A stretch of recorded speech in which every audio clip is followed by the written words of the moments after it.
Maiinit na balita ngayong tanghali. Mga issue laban kay Vice President Sara Duterte hindi sapat para sa isang malaking pagkilos ayon kay dating Pangulong Rodrigo Duterte. Subpoena para kay Vice President Sara Duterte nakatakda ng isilbi ng National Bureau of Investigation ngayong araw. Panawagan ni dating Pangulong Rodrigo Duterte sa mga sundalo kaugnay sa umano'y fractured government ayaw ng patulan ng Armed Forces of the Philippines. Wang Fugi may hawak umano ng mga dokumento na nagpapatunay na espiya ng China si dismiss Bamban Mayor Alice Guo. Singil sa tubig ng Maynilad at Manila Water hindi tataas hanggang matapos ang taon ayon sa Metropolitan Waterworks and Sewerage System o MWSS. Magandang tanghali mga kasangbahay. Ngayon po ay araw ng Martes, November 26, 2024. Tayo po ay sabayang napapakinggan sa Radyo La Verdad 1350, ang UNTV Radio. At una sa mga balita ngayong tanghali, insignificant o hindi masyadong mahalaga para kay dating Pangulong Rodrigo Duterte ang mga isyong kinasasangkutan ni Vice President Sara Duterte upang maging dahilan ng isang malaking pagkilos. Gayunman, nanawagan ito sa pulis at militar na protektahan ang saligang batas sa gitna ng tinatawag niyang fractured government. Narito ang ulat ni Bernard Dadis. Hindi sapat na dahilan ang mga kinaharap na kontrobersiya ni Vice President Sara Duterte para bigyang katwiran ang isang pagkilos ng kanilang mga taga-suporta.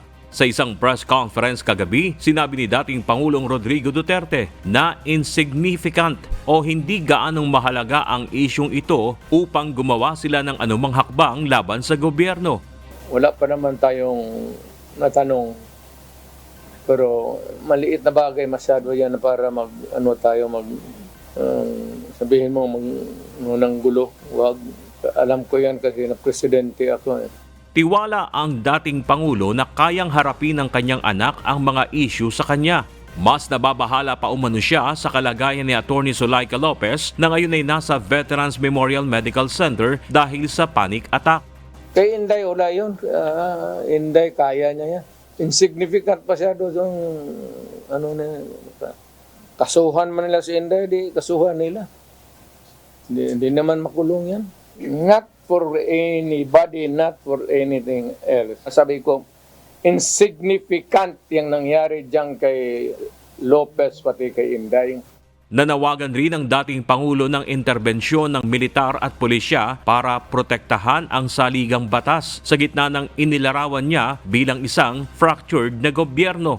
Ngunit tumigil siya sa tahasang pagtataguyod para sa isang kudita. There is a fractured in the governance sa ating Pilipinas ngayon. Walang makakorek niyan. Nobody can correct Marcos. Nobody can correct Romualdez. There is no urgent remedy. It is only the military who says. I'm challenged to the military itself. The whole of the military, kasi sila ang supposed to be protector of the Constitution. Now tell me, kung protector sila ng Constitution, are they willing to still protect the President who is a drug addict for another 4 years? Bernard Dadis, UNTV News and Rescue. Diyos ang aming sandigan, serbisyo publiko ang aming pinahalagahan. Nakarating na sa Armed Forces of the Philippines ang panawagan ni dating Pangulong Rodrigo Duterte kaugnay sa pagprotekta sa anyay fractured government. Ang detalye sa ulat ni Ryan Lacanlale live. Ryan, ano yung posisyon ng AFP sa panawagan ni dating Pangulong Duterte?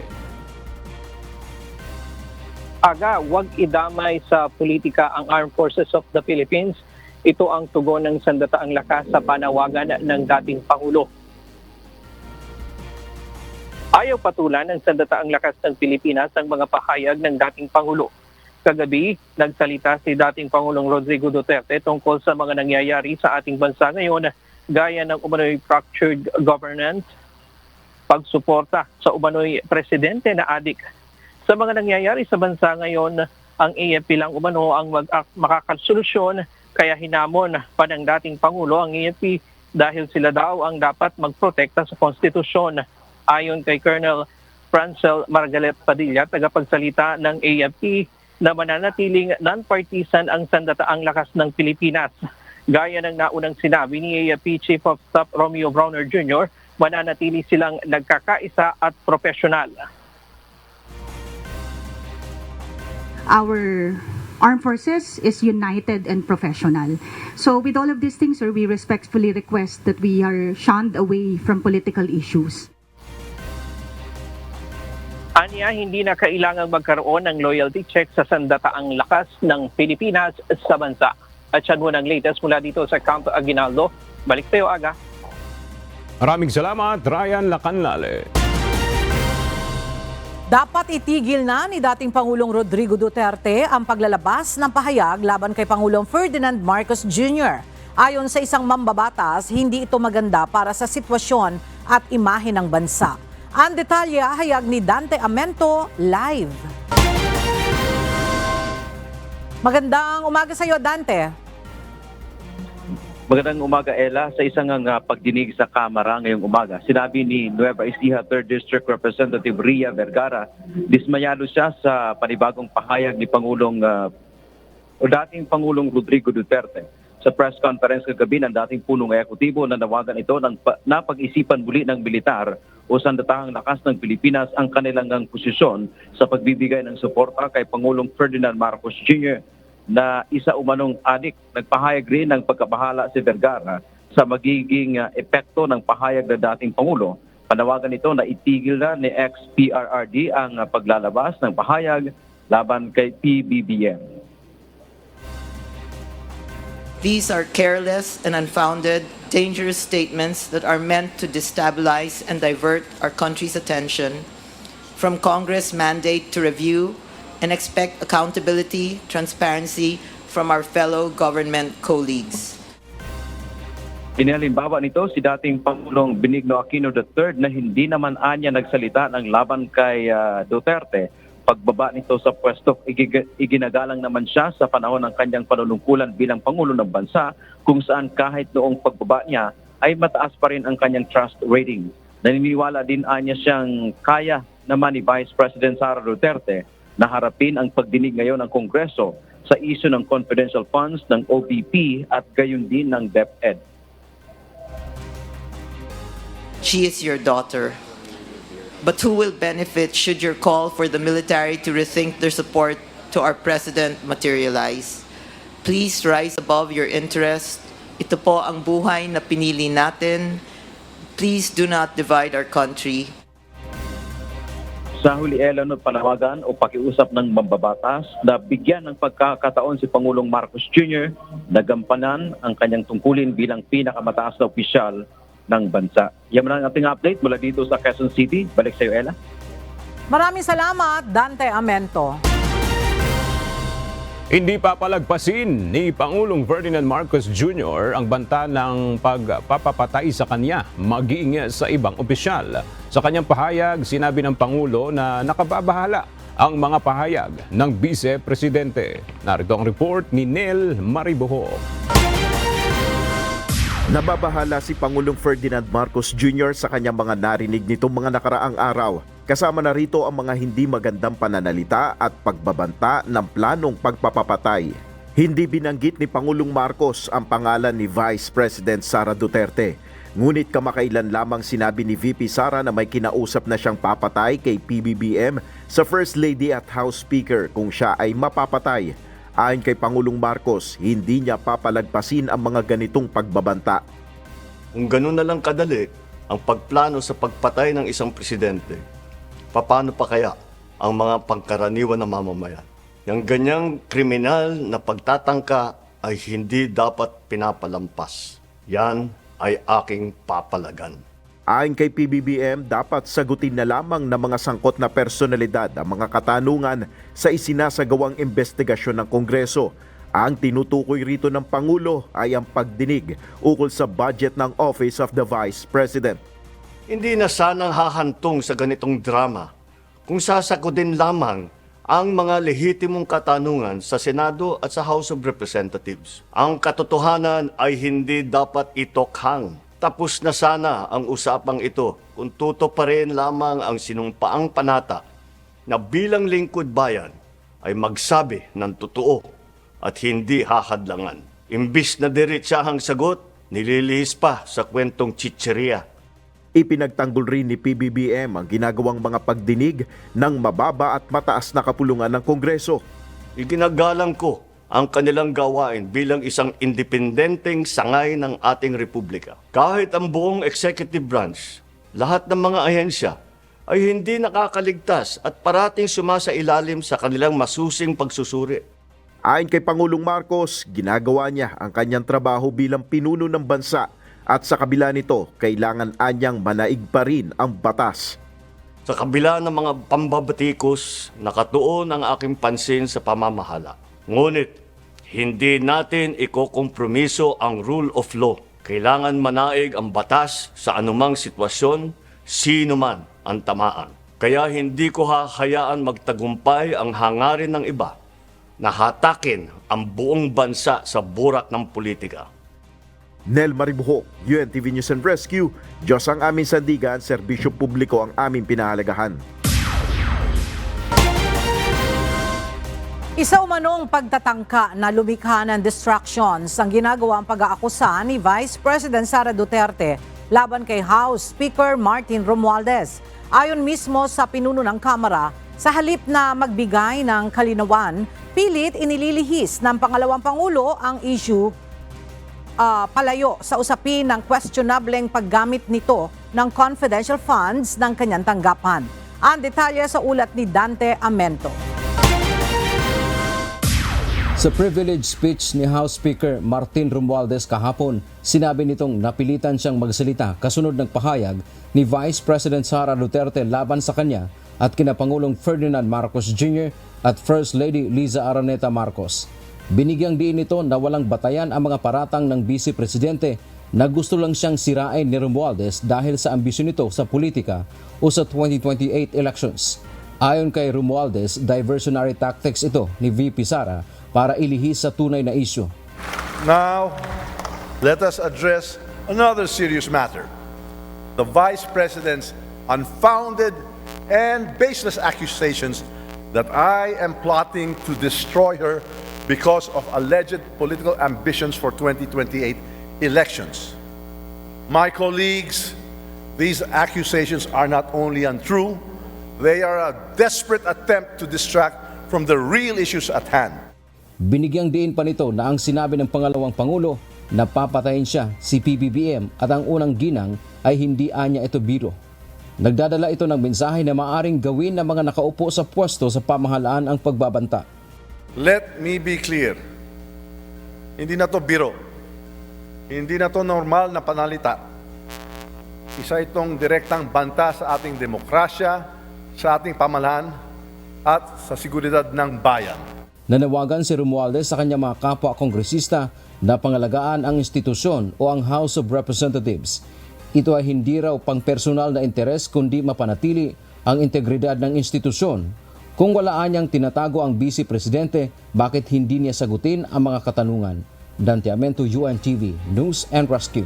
Diyos ang aming sandigan, serbisyo publiko, ang aming pinahahalagahan. Pinag-aaralan na ng Department of Justice ang pagsasampa ng mga kasong sedisyon at grave threats laban kay Vice President Sara Duterte. Kaugnay ito ng umano'y pagbabanta ng Vice Presidente sa buhay ni Pangulong Ferdinand Marcos Jr., First Lady Liza Marcos at House Speaker Martin Romualdez. Narito ang report ni Nel Maribuho. Maglalabas ng sapina ang National Bureau of Investigation para kay Vice President Sara Duterte upang magpaliwanag sa kanyang sinabi ukol sa umano'y pagpapapatay kay Pangulong Ferdinand Marcos Jr., First Lady Liza Marcos at House Speaker Martin Romualdez. Ayon kay NBI Director Jaime Santiago, sa oras na matanggap ang subpoena, bibigyan nila ng 5 araw ang Vice Presidente para magtungo sa kanilang tanggapan.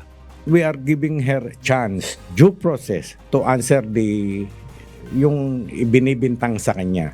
No, this is by way of subpoena, and we will ask her to appear before our office within 5 days from today.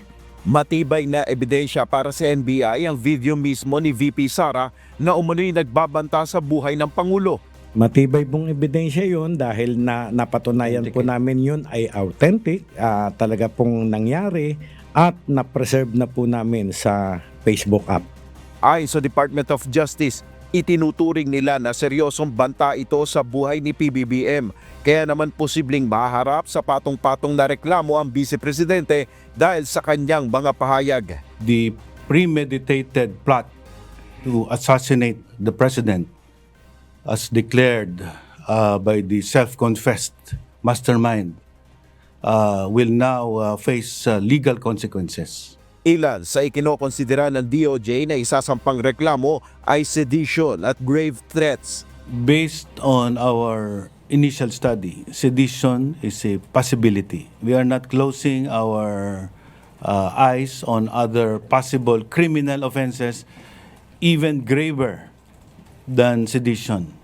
But grave threats and sedition are obviously being considered.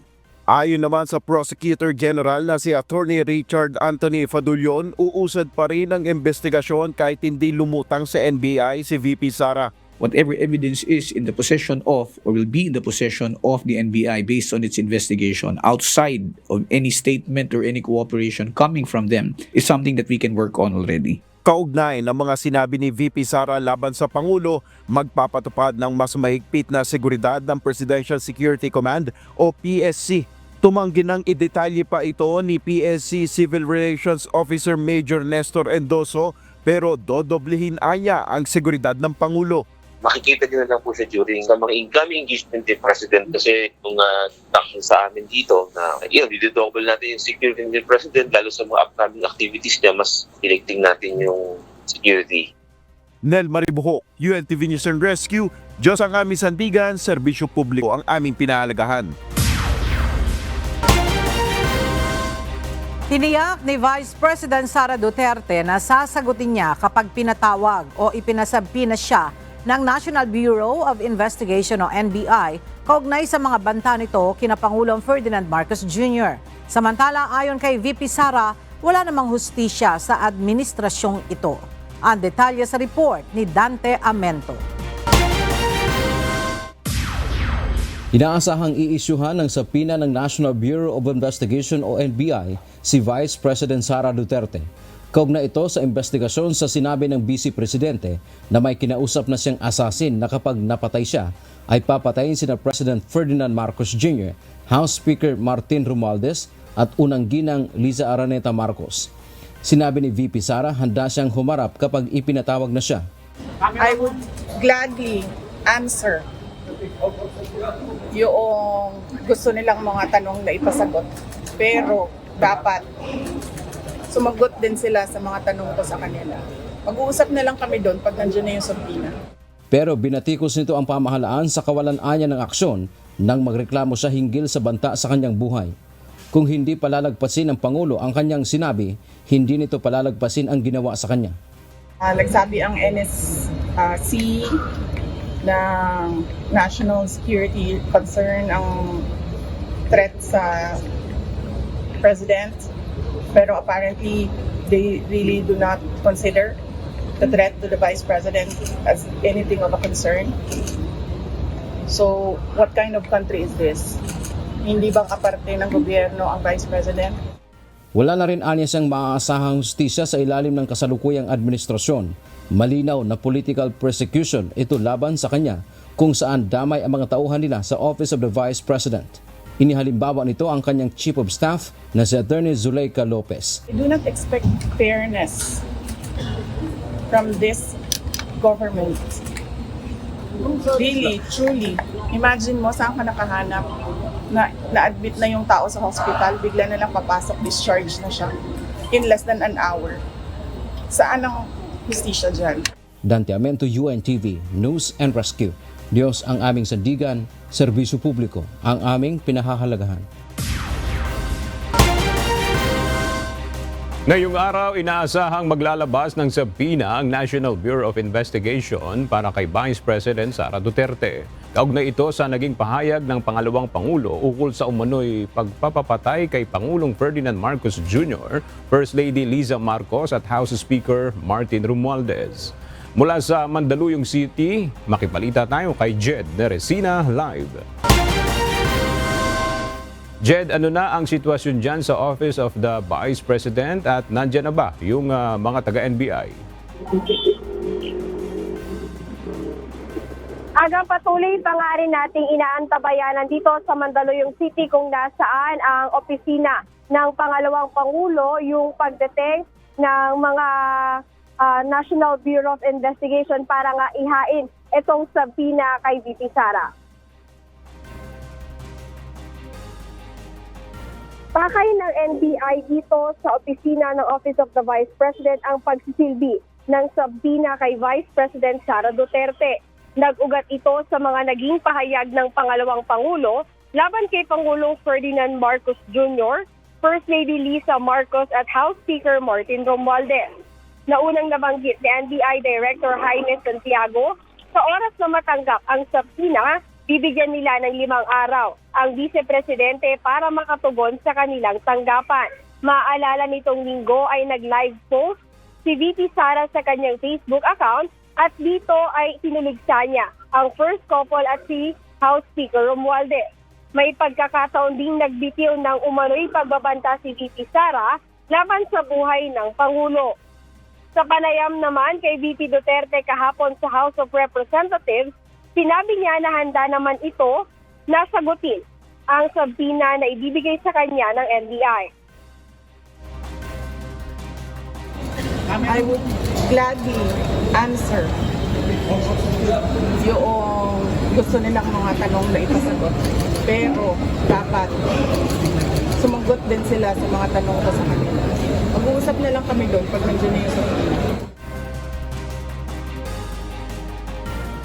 Sa ngayon, yun nga, inaantay natin yung pagdating ng National Bureau of Investigation dito sa Mandaluyong City at hindi pa rin pinapayagan ang mga media na makaakyat mismo doon sa opisina ng Office of the Vice President dahil wala rin pang binibigay na clearance para nga makaakyat tayo para doon na lang mag-antabay doon sa subpoena na inaasahan natin ihahain ng NBI sa OVP. Ayan muna ang update, balik sa'yo, Aga. Maraming salamat, Jed Neresina. Isa pang kawani ng Office of the Vice President ang isinugod sa ospital kahapon sa gitna ng ginagawang pagtatanong ng mga congressman sa issue ng confidential funds. Pansamantala ring umalis sa pagdinig si Vice President Sara Duterte upang samahan ang kanyang tauhan patungo sa Veterans Memorial Medical Center. Para sa detalye, nagbabalik si Jed Neresina.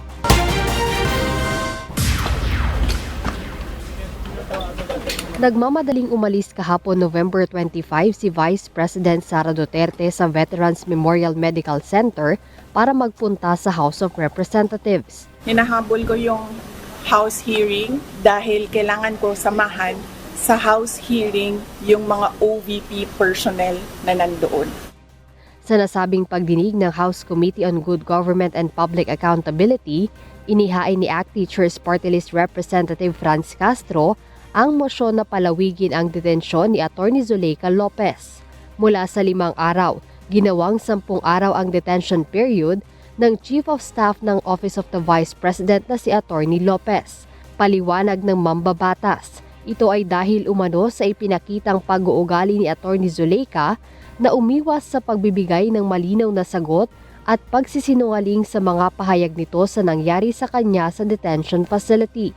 In view of what happened during the last 2 days or so, I would like to consider to move for a reconsideration of our resolution insofar as it's limited the period of detention for only 5 days. I move, Mr. Chair, that the period of detention of Attorney Lopez be 10 days instead of 5 days. Agad naman itong inaprubahan ng chairperson ng House Committee na si Representative Joel Chua. Kinwestiyon naman ni Representative Rodante Marcoleta at sinabing paano ang naging ebalwasyon ng mga ebidensya o ano ang naging batayan sa ipinataw na contempt order sa Chief of Staff ng OVP. Matapos banggitin sa opening statement sa nasabing pagdinig, ay muli itong ipinaliwanag ni Representative Joel Chua. Nakita po ng committee na ang kanyang mga sagot at mga pagkilos mula sa mag-umpisa ng inquiry nito ay evasive, uncooperative, and untruthful. Ang suma total at kabuuan ng kanyang mga acts and responses ultimately convinced the committee that Attorney Lopez was guilty of interfering in and frustrating Congress' exercise of its power of legislative inquiry. Samantala isinugod naman sa VMMC si OVP Special Disbursing Officer Gina Acosta matapos itong maging unresponsive at idineklarang emergency ni House Medical Director Luis Bautista. Jed Neresina, UNTV News and Rescue. Diyos ang aming sandigan, serbisyo publiko ang aming pinahahalagahan. Pinalilipat na ng Pasig City Regional Trial Court sa kanilang jail facility si Apollo Kibuloy. Batay sa inilabas ng kautusan ng Pasig RTC Branch 159, dadalhin ang televangelist sa City Jail pagkatapos ng kanyang medical furlough sa Miyerkules. Ang detalye sa ulat ni Ryan Lacanlale. Pinagbigyan ng korte ang kahilingan ng kampo ng prosekusyon na ilipat na ng kulungan si Apollo Kibuloy. Ayon sa legal counsel ni alias Amanda, ang isa sa mga complainant ng sexual abuse laban kay Kibuloy. Ikinatuwa ng kanilang kampo ang desisyon na ito ng korte lalo na ng mga complainant.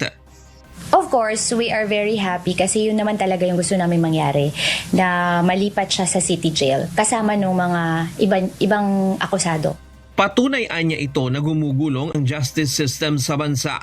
Sa lahat ng respondent sa kasong qualified human trafficking, child abuse at sexual abuse laban kay Kibuloy at 5 iba pa, tanging si Kibuloy na lamang ang nananatili sa PNP Custodial Facility.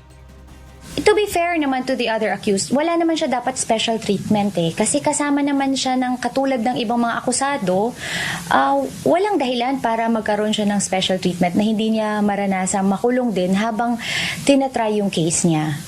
They are claiming innocence until proven guilty, so let it be. But dun tayo sa tamang proseso, dun ka sa City Jail. Sa Miyerkules ng hapon, nakatakdang ilipat sa Bureau of Jail Management and Penology sa Pasig City si Kibuloy. Ito ay pagkatapos ng hiling niyang 5 araw na extension ng medical furlough sa korte. Sabi ni Domingo, bagamat kasama ang dental procedure, ang talagang hiling ng kampo ni Kibuloy ay angioplasty. I saw from the news kasi na dental, they're going to have a procedure today. Heart procedure, it's not dental. I don't know why they have to say that it's dental. I don't know if it has something to do with Kibuloy running for senator, that they want to hide that fact. But the fact is, it's not just dental. Of course, kasali yung dental, pero he's going to undergo angioplasty. Umaasa ang kampo ng prosekusyon na matutuloy ang paglipat ng kulungan kay Kibuloy sa darating na Miyerkules. We are hoping kung walang additional drama on their end na hindi siya fit to be in City Jail.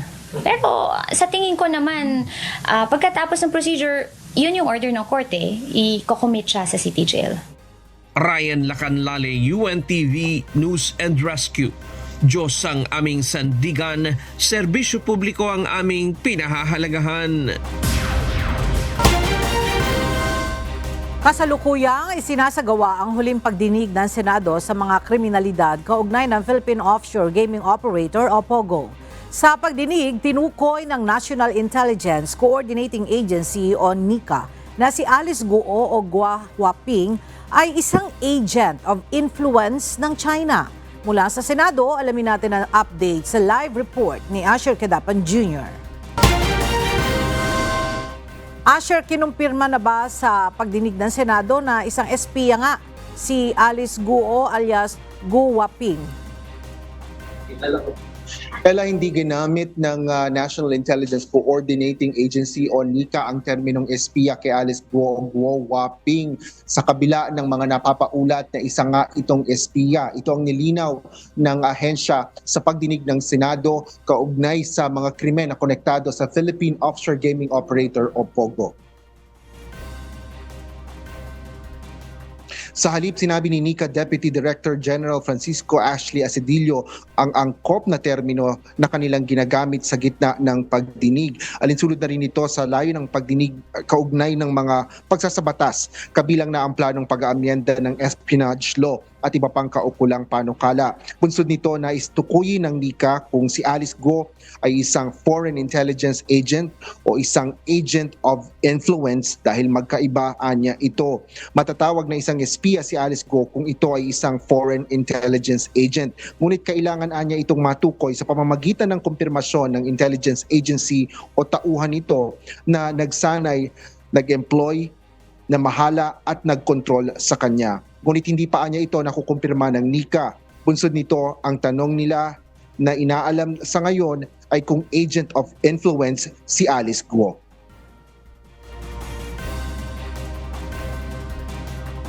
We do not have currently any legislation or any convention in our country that defines what an agent of influence is. However, within an historical context, Madam Chair, given that these activities have been common, especially during the Cold War, the activities and the facts that have come to light so far in this committee and in other committees, especially in the House, point to the fact that she is, and even in discussions within the intelligence community, there is consensus that indeed she is an agent of influence.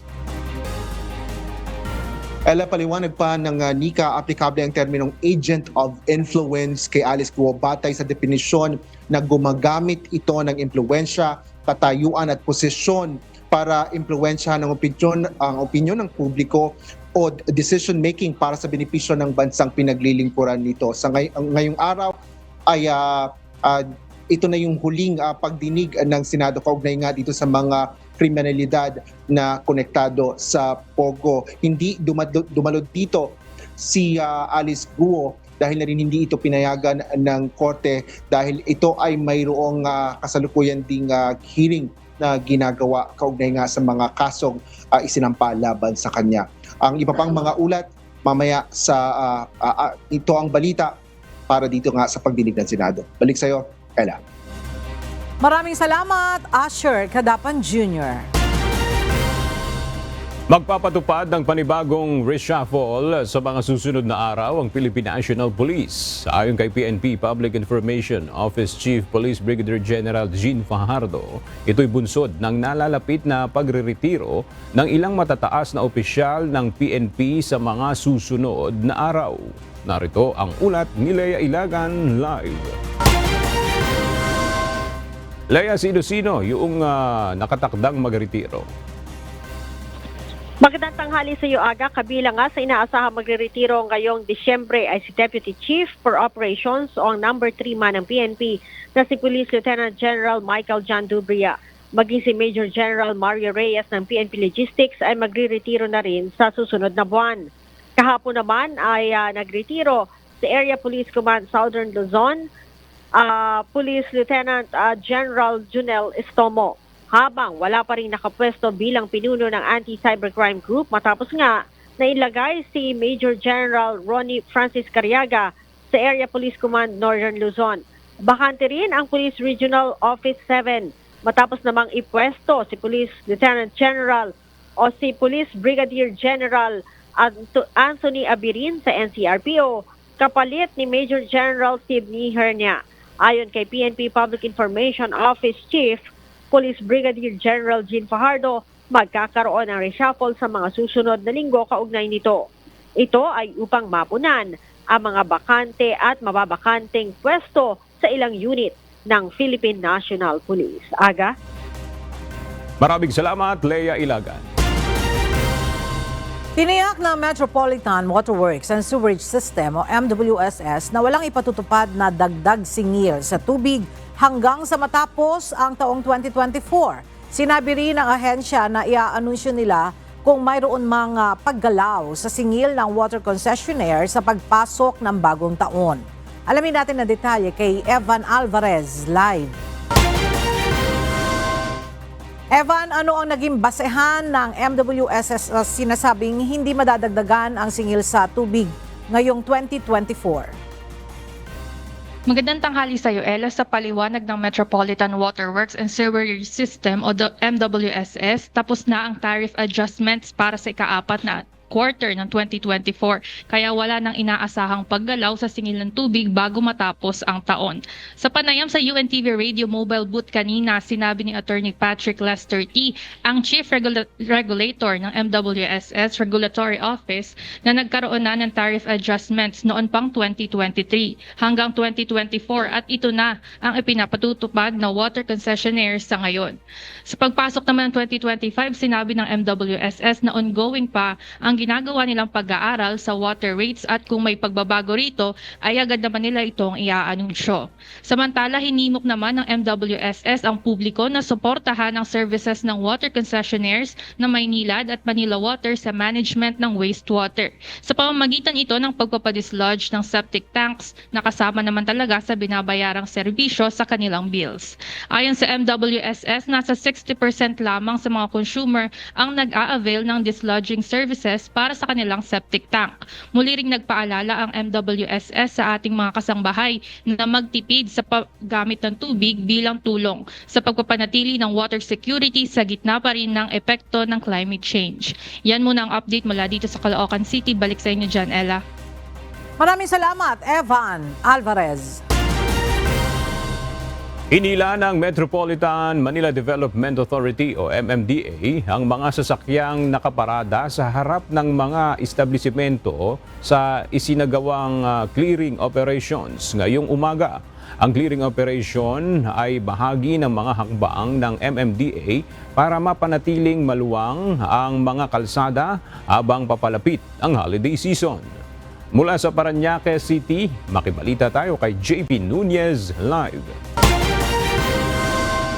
JP, may mga vehicle owner bang nagrereklamo sa clearing operation ng MMDA? Kanina yung mga vehicle owner nga ay nagreklamo yung iba dahil kakapark lang daw nila ay agad na naisakay doon sa mga tow truck ng MMDA yung kanilang mga sasakyan. Iginait nga nila o idinahilan nila na hindi nila alam yung patakaran doon sa pagpapark sa sidewalk at hindi nila alam na illegally parked vehicle na pala yung kanilang mga sasakyan. Isinakay nga ng MMDA sa mga tow truck ang ilang mga private vehicle na inabutang nakaparada sa mga bangketa sa Parañaque City. Nasa harap ito ng mga business establishment na merong mga parking space. Ang problema, yung mga sasakyan ay nakausli na sa sidewalk. Kaya ayon sa MMDA, illegally parked vehicles na ito. Nilinaw ng MMDA na dapat may allowance na 1.5 meters mula sa guhit sa main road ang parking spaces sa harap ng mga business establishment. Kanina sa Doña Soledad Avenue sa Parañaque City, ang sinuyod ng clearing operations ng Special Operations Group ng MMDA. Hindi bababa sa 10 mga sasakyan ang natow at nasa 30 naman ang mga na-issuehan ng violation ticket dahil sa obstruction at iba pang paglabag sa mga batas trapiko. Ayon sa ahensya, mas intensified na ngayon ang mga clearing operations. Nasa 4 na operasyon na ang ginagawa araw-araw. Bahagi ito ng mga hakbang ng MMDA para ibsan ang matinding traffic habang papalapit ang holiday season sa susunod na buwan. Aga yung mga natow na private vehicle kanina, dadalhin yun sa impounding area ng MMDA sa Marikina City. Bali yung mga sasakyan na yon ay pinagmulta ng 2,000 pesos at meron pang dagdag yan na multa kapag tutubusin naman nila yung kanilang mga sasakyan sa impounding area ng MMDA. Sa ngayon, yan muna ang ating latest live. Balik sa'yo, Aga. Maraming salamat, JP Nunez.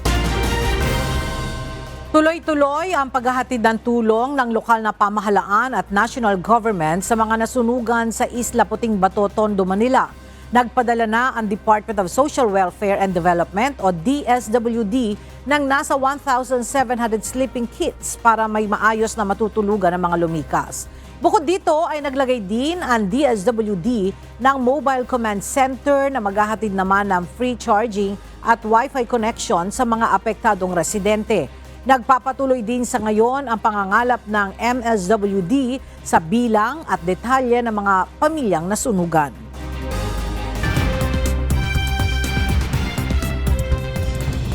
Nagpulong ang mga Australian senator at iba pang eksperto kahapon, November 25, sa Canberra upang talakayin ang panukalang social media ban para sa mga wala pang 16 na taong gulang. Suportado ito ng magkabilang partido at posibleng maipasa bago mag-December 25, ngunit marami ang nagdududa sa pagpapatupad nito at kung gaano ito ka-epektibo.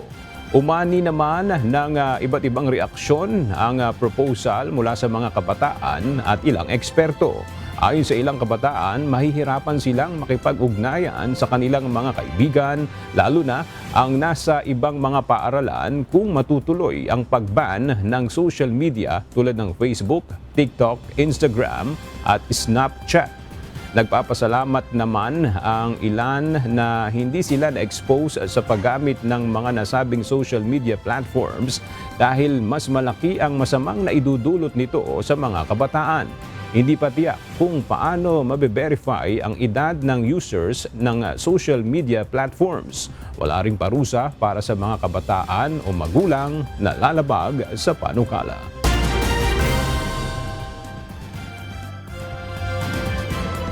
Pinaghahandaan ng mga pamantasan sa Estados Unidos ang inaasahang malaking pagbabago sa sistema ng edukasyon sa ilalim ng ikalawang termino ni Donald Trump bilang Pangulo. Nagbabala si Trump na tatanggalan ng accreditation at federal funding ang mga paaralang nagtuturo ng critical race theory, transgender ideas at iba pang hindi naaayon na nilalaman. Nanawagan din siya na linisin ang mga polisiya at regulasyon na may kinalaman sa diversity, equity at inclusion. Hinimok naman ng mga tagapagtanggol ng edukasyon ang mga pamantasan na panatilihin ang kalayaan sa academic research at pagtuturo sa gitna ng mga banta. Ayon sa American Civil Liberties Union, mahalaga ang pagsuporta sa karapatan ng mga mag-aaral na matuto ng impormasyon na malaya sa panghihimasok ng gobyerno.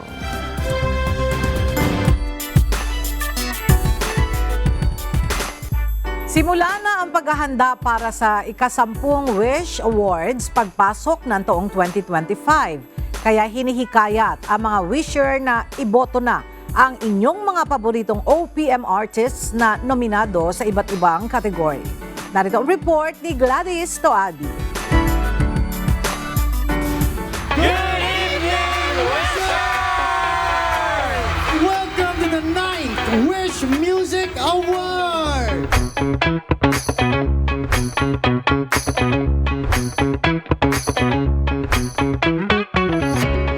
Huwag pahuhuli mga wisher. Ikasa na ang boto para sa inyong paboritong OPM artist na nominado sa iba't ibang kategorya sa nalalapit na 10th Wish Music Awards. Dahil sa pagdiriwang ng isang dekada ng Wish Music Awards, muling bibigyang pagkilala ang angat na Wish-clusive performances at mga natatanging OPM artist na may makabuluhang kontribusyon sa music industry. 30% ang total score ay magmumula sa online voting, habang ang 70% ay mula sa mga hurado. Para sa kumpletong listahan ng mga nominado, pumunta lamang sa official website ng Wish 1075.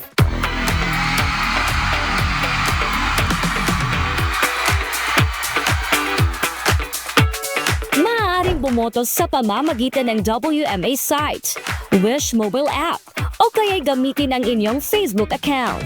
Magtatapos ang botohan alas 12 ng tanghali ng January 10, 2025. Bukod dito, nag-iikot din ang pamosong Wish Bus upang makaboto ang mga wishers sa iba't ibang lugar.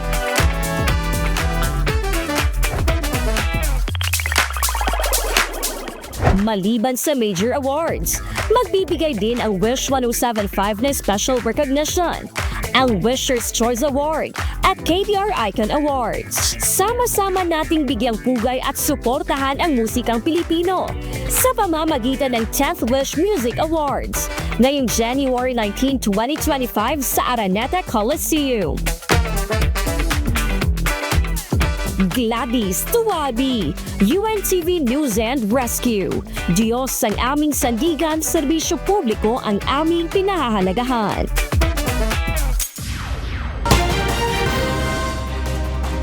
Mga kasangbahay, kung mayroon kayong hindi napanood na balita o nais nyong muling mapanood ang CNews, maaari nyo po itong balikan sa aming mga official social media account.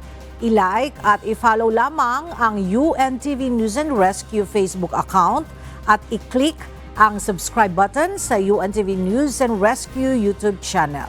Mapapanood nyo rin po rito ang iba pang news programs ng UNTV, pati na ang iba pang video na nag-iisang public service channel. Kaya subscribe, like, and share. At sa ating pong iiwang mga salita ng Diyos na ating sandigan mula sa aklat ng Lucas Kapitulo 6, versikulo 35 na nagsasabi, "Datapwat ibigin ninyo ang inyong mga kaaway at gawan ninyo sila ng mabuti at mangagpahiram kayo na kailanman ay huwag mawawalan ng pag-asa at malaki ang sa inyo'y magiging ganti at kayo'y magiging mga anak ng kataas-taasan sapagkat siya'y magandang loob sa mga walang turing at sa masasama." At yan ang mga balitang aming tinutukan at inaksyonan dahil sa aming pagbabalita, una ang pagkalinga sa kapwa. UNTV CNews, may balita saan mang panig ng daigdig. At dito sa UNTV, Diyos ang aming sandigan, serbisyo publiko ang aming pinahahalagahan. Magandang tanghali.